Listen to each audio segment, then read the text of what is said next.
The Pamela Smart murder trial dominated the media for many months. And when it was over, Pam was convicted for coaxing her teenage lover and his two friends to murder her 24-year-old husband, Gregg Smart. Even so, there are many people who believe that Pam did not receive a fair trial and is innocent. Some of the friends of Pamela Smart, shown here at last weekend's fundraiser, and also included in that are men who are sending her gifts, writing and phoning her in prison, and even composing songs for her. Some wonder if these men have a crush on her, and most would probably say that they are fighting for justice. Bob Dorley is a New Hampshire singer-songwriter who created a song for Pamela based on the trial called Pamela's Song, and Tim Marcoux demonstrated in front of the courthouse in Exeter where Pam Smart was tried and convicted. He's since visited her in prison and plans to visit her again tomorrow night. Mike Ledoux also believes Pam did not get a fair trial. He's a crime reporter for the weekly Merrimack Journal and hosts a cable talk show in his hometown of Dracut. Why do you think that Pam didn't get a fair trial, Tim?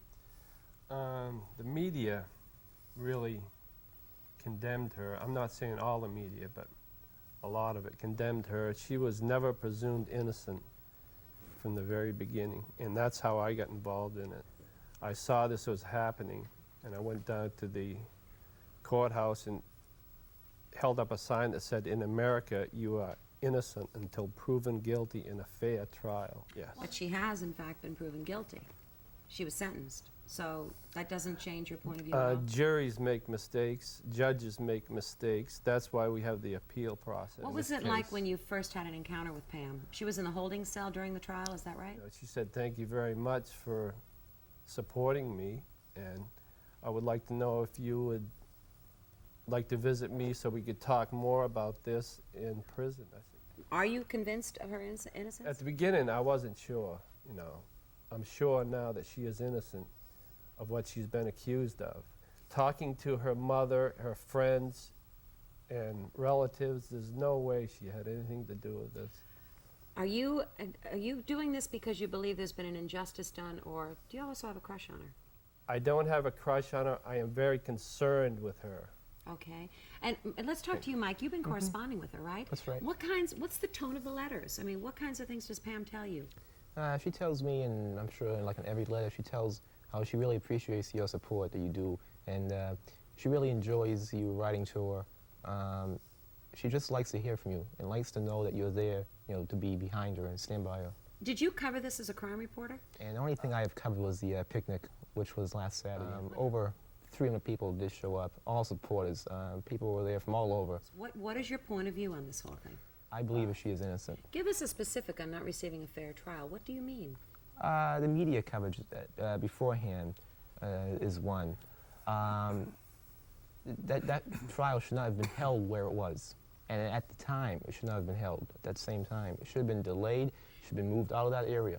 How about you, Bob, your involvement? When I saw that the boys had plea bargained themselves to a second-degree murder charge, and that she had been found guilty in the end of a first-degree murder accomplice, that didn't make a whole lot of sense to me. And then the non-sequestering of the jury. So you put your thoughts to music? Yes, I did. And wrote this song? Yes. And then got involved in this group? Yes. That is really a full group, the Friends of Pamela Smart. Yes, they are. Do you have a crush on her? Oh, I got a boy almost her age. Of course not. How about you, Mike? It's hard to say. It's hard to say. You're not so sure. Right. What happened, Tim, when you sent a flower to Pam? Came back with, you know, they tear all the mail apart, I guess, when it goes in there. It came back magic markers, contraband, no flowers allowed in prison. You know. But I feel all of them are being manipulated by her, just like the teenagers were. I have a mind of my own. Obviously, those teenagers didn't. In your mind, what is Pam guilty of, in your mind? Indiscretion? I think so. Huh? She's admitted to that. Okay. Hi. Like you show. I've been trying to get on for years and never could get through. Well, here you are. Go ahead. Listen, I think these gentlemen should wake up and smell the coffee. Did they not hear those tapes that were played? And plus, I agree with the last caller. I think that she is manipulating them as she did the teenagers.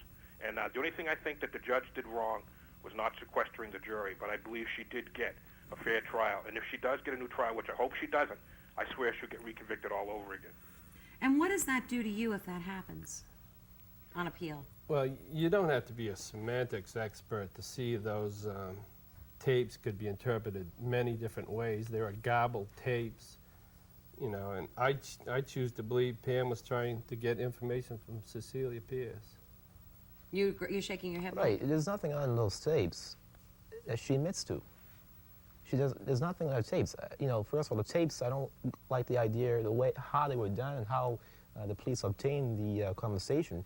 But there's nothing in those tapes that Pam comes out and, you know, admits to. You know, with all due respect, I have to say to you, Pam's preparing for appeal. You are against the media attention prior to her last trial. But here, the three of you sit on a talk show being seen by New England discussing Pamela Smart. Don't you think for a moment this might hurt her appeal? The media owes it to her to show her side of the story. So at would this you, are point. you three here sitting here saying that the media should not cover trials? Is that what you're saying? I would say that the media shouldn't cover trials if they're going to taint what they're reporting with their opinions. The opinions belong on an editorial page. They don't belong in reporting the news. And you saw opinionated reporting. I saw very opinionated reporting. Hi, Guy, go ahead. I'm Elton from Quincy, and I also write to Pamela Smart. You do? Yes, I do. And what kinds of things do you say to her, and what does she say to you? I really think she got the shaft, and I think her girlfriend, the girl that's supposed to have wore the wire, she should have been in jail because they asked her to get a gun. They asked her to find a gun, and she couldn't find it or whatever. And if this thing really happened like it's supposed to, she should be in jail because she knew all about it before it even happened. And the three guys that were involved in it, the guy that actually did the murder, he'll be in the street someday. All right, but tell us what kinds of things Pam says to you in her letters. Well, it's really kind of, it's not personal. She thinks, she asked me, she thanks me for her support. What do you think the motives are in terms of the group? I mean, Tim, you've expressed yours, I believe you, and Bob, you've expressed yours. Mike, you're not quite so sure whether you have a crush on her or not. There is one member of the group that's sending her Victoria's Secret catalogs. I mean, I suppose the motives vary, huh? Have you seen it? Sure. Yeah? I mean, we've seen this phenomenon of serial killers, men in prison, and women flock to those men and line up outside trying to get in. And, you know, this is an unattainable woman at this moment. And I'm wondering if, like Mike, you can't make up your mind. Is there any correlation here? You know, a woman who's received a great deal of attention. She's very attractive. And she's unattainable. Is that a turn on? It could be.